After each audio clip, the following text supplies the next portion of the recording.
Welcome to Thiru vlogs. இன்றைக்கி நம்ம என்ன பார்க்க போகிறோன்னா டின்னர் ஒரு சுவையான டேஸ்டியான பாஸ்தா தான். டேஸ்டியாகவும் இருக்கும், ஈஸியாகவும் இருக்கும். வாங்க பார்க்கலாம்.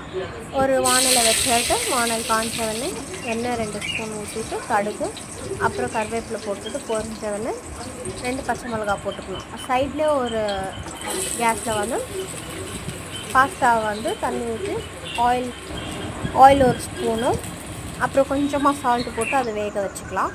அதுக்கப்புறம் இப்போ வந்து நல்லா இந்த கருவேப்பிலையும் பச்சை மிளகாவும் வதங்கின பிறகு ஒரு வெங்காயம் 2 தக்காளி போட்டு வதக்கிக்கோங்க.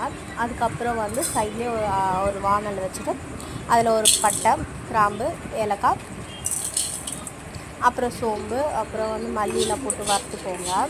அது நல்லா வறுத்து கொஞ்சம் நல்லா பொன்னிறமாக வந்தோடனே அதை வந்து ஆஃப் பண்ணிட்டு பொடி பண்ணிக்கோங்க மிக்ஸியில் போட்டு.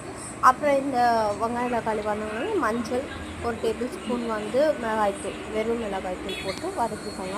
வதங்கினோடனே தயிர் 1 ஸ்பூன் வந்து ஊற்றிக்கோங்க. அது நல்லா வதங்கின பிறகு நம்ம அரைச்சி வச்ச மசாலா பவுட்ரு போட்டுட்டு 1 டேபிள் ஸ்பூன் போதும், அது போட்டு வதக்கி வேக வச்ச பாஸ்தாவை கொட்டிட்டு கிளறிட்டு ஒரு 5 மினிட்ஸ் கழிச்சா பாஸ்தா ரெடி.